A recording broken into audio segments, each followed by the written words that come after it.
back to the channel today, guys. Today, crank seal finally came in. Water pump, still in limbo. Supposed to be here yesterday. Never showed up. So, when it gets here, I guess we'll put that in. This goes in last anyway, so it's not that big of a deal. Get this in, put the harmonic balancer in the oven, warm it up a little bit, install it, put the steering rack back in, and then work on the AC compressor. Pop the old crank seal out, toss that one in there. Time to put the harmonic balancer in the oven for like 20 minutes at 250. Actually go preheat it first. Preset your oven for like 200, 250. Then make yourself a fresh harmonic balancer. A what? A harmonic balancer! Oh, it smells great in here, Chris. What are you fucking cooking? Is that a harmonic balancer? Ralph, we're cooking balancers. She's on. Time to put the installer in and crank it down.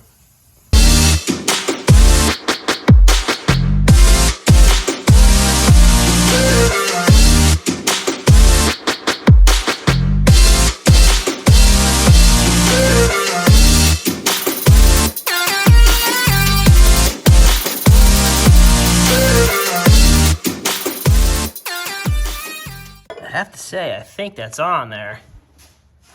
It's a tough one, but I'm gonna throw the belt on to see if it looks straight or not. If you remember from last time, I bought ARP's crank bolts. It says tighten balancer bolt to 235 foot-pounds using ultra torque fastener assembly lubricant. So you lube the washer, put it on, lube the front of the washer, put it on, lube this up, lube the threads pretty good. What I'm gonna do is I'm going to use this air gun attachment. I think it'll fit in the thread. If not, I'll be able to blow out any debris or anything that's in there. I might put a little brake clean in there and blow it out just to clean it out. I got that to line up, I think at least. What I did was I put the AC belt on and it looked like it goes straight. You can see kind of how it's worn away on the metal. You can see it's like really shiny here and it's dull on the sides.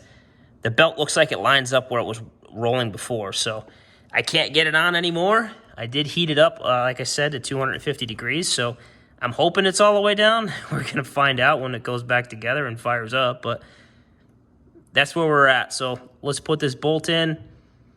Hopefully the clutch holds for 235 foot-pounds. I'd like to think it would because the car makes almost 600 with nitrous, so. Okay. Well, let's hope I do this right. Put a glove on.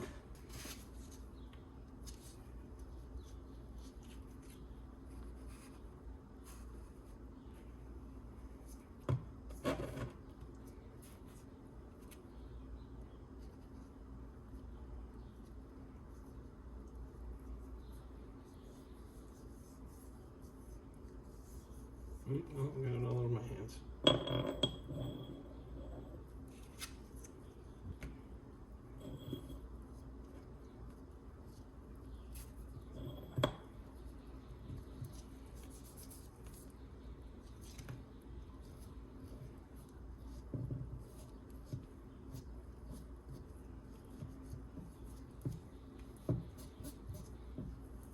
All right, so this is a 27 millimeter 12 point. Let's get it started.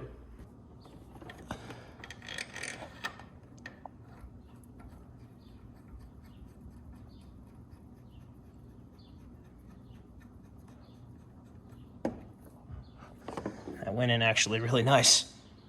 All right, let's hope we're at 200 foot-pounds. We're going to 235. You got the brake? Yep.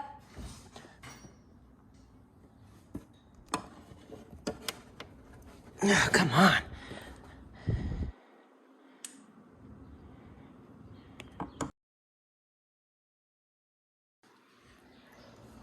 What an absolute nightmare. Got it to 100 pounds, no problem. Didn't need any help.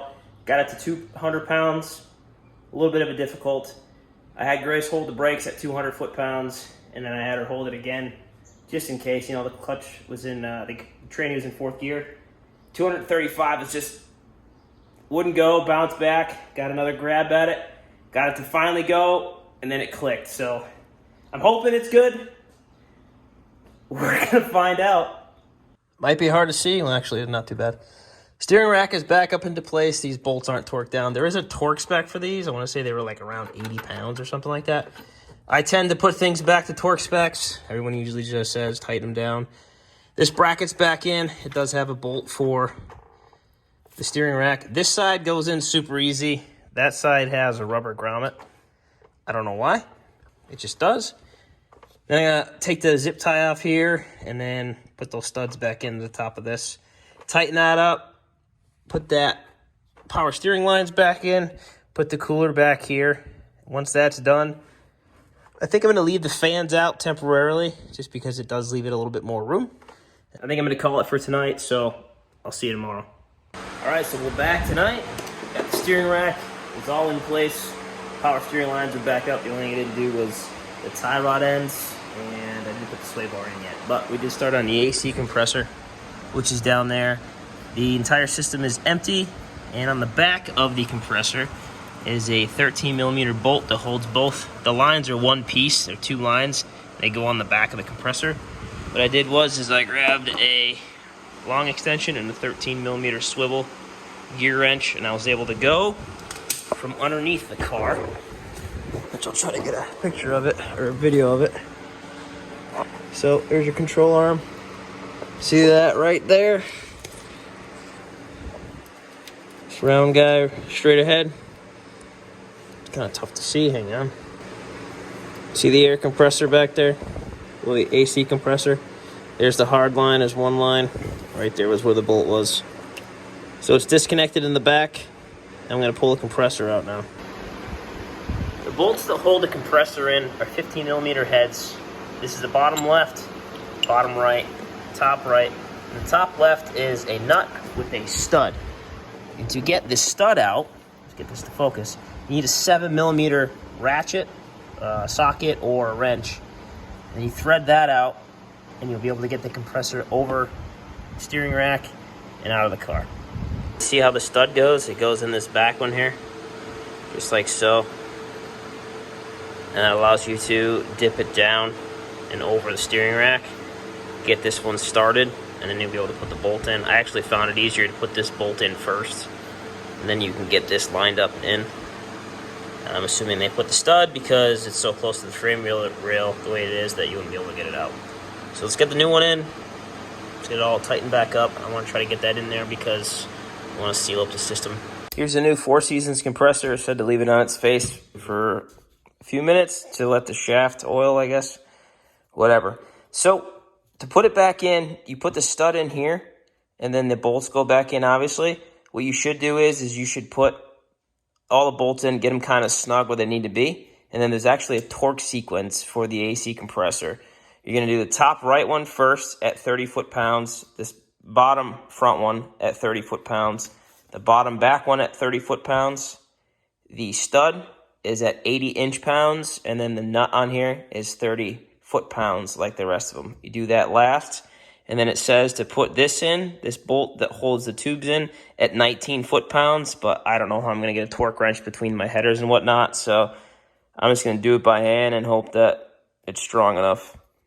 Another thing, if you read the instructions, this comes pre-filled with 3 ounces of compressor oil, which does go into your system. If you read the manual and then click their link, I believe the Corvette is supposed to have 8 ounces of compressor oil. Now, the old compressor I turned upside down, and that is what came out of it. It's roughly a tablespoon. I know some had dripped out on the subframe and on the ground. So I'd say it's probably about an ounce worth, give or take. Now I'm supposed to have about 9 ounces, and the rest of it should still be in the system. I'm not cleaning out the system and anything. It's never been opened other than now, and one time that I vacuumed it down, so I know I should probably do it, but I'll do that next time. Hopefully this works. If you ran low on oil, you should fill it back up, and if you're doing it like a legit AC system, there's going to be a fill tab or like a fill hose for it. I'm just doing this. We're going to tighten the system up, and I'm going to bring it to a shop and have them charge it. But just food for thought. Leaving the 3 ounces in because I would think with the leak over time that it probably had leaked some oil out. So I'm going to send it a little bit extra. Shouldn't hurt it. If it does, then I guess my mistake.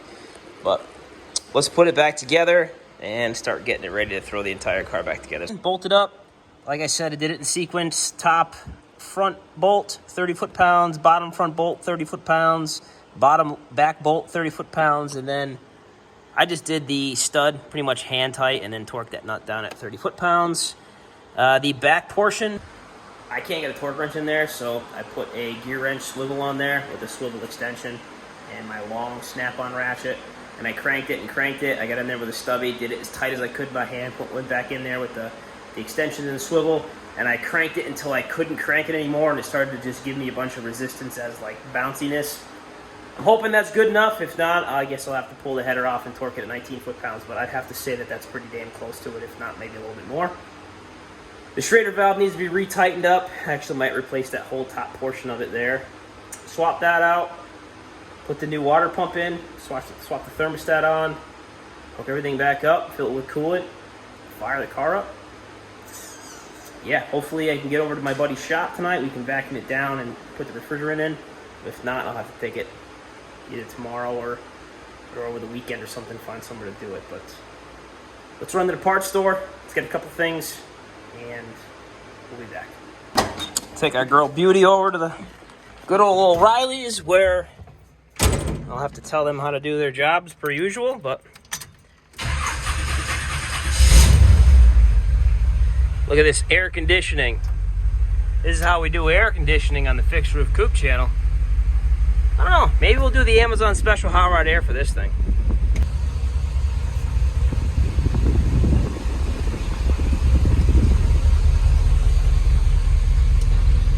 That nice new fence I put in over there.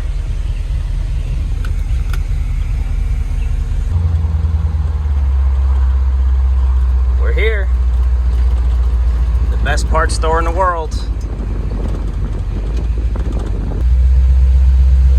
Not sponsored by O'Reilly's. I wish I was sponsored by O'Reilly's. I come here enough to maybe one day the old Fixed Roof Coupe channel could get sponsored by a good old O'Reilly's Auto Parts. Probably not. You know, you spend like $1 million and you get that sweet $5 coupon. Ooh, look at that. Look at that thickness. The thickness.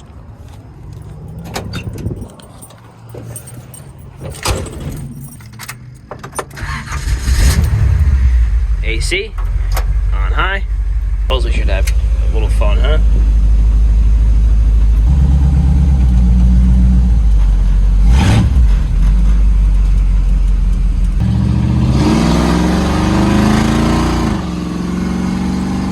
They loved it.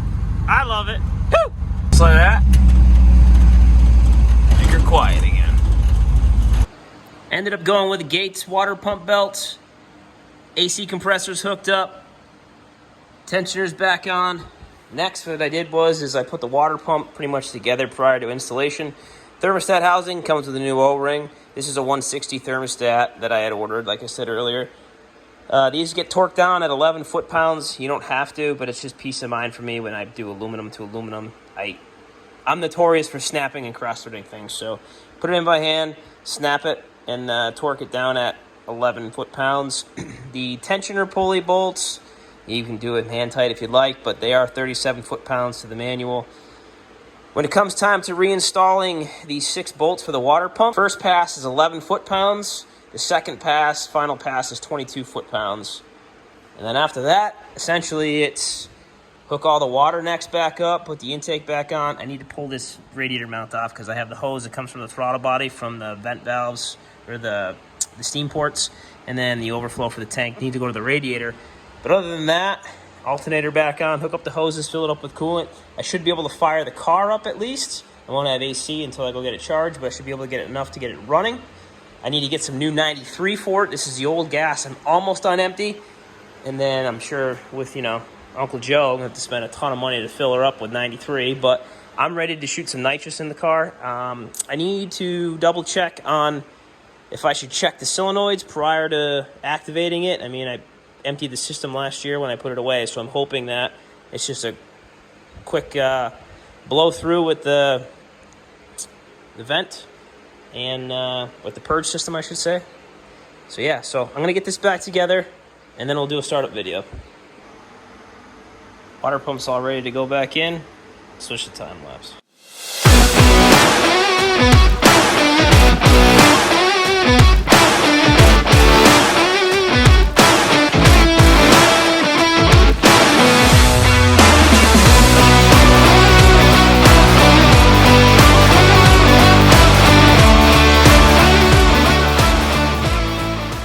down to the nitty gritty now. Just gonna put the air dam on, put the wheels back on, hook up the mass airflow and everything, drop the car, fire it up, and fill it with coolant. Car's completely back together. The only thing I didn't do was put the cap on the radiator overflow, just because I can get the air bubbles out, burp it a little bit, and then fill it up with coolant. I hope the battery's good. It hasn't run in a couple of days. I'm assuming it's gonna be fine, but let's fire it up, listen for squeaks, check for leaks, see if I put it back together right.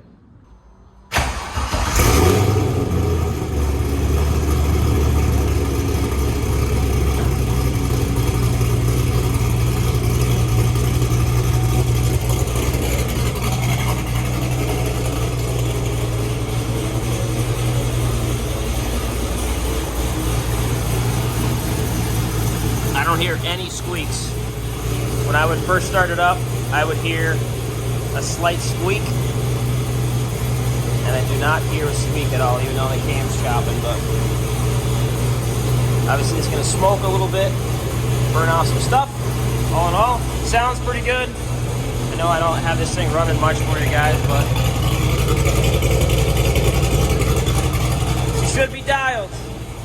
I'm gonna get the system burped. I'm gonna get it back up to the running temperature, take it for a little bit of a cruise. If you made it this far, if this video helped you, give me a thumbs up, like, comment, subscribe to the channel. You know the deal. We'll see you again soon.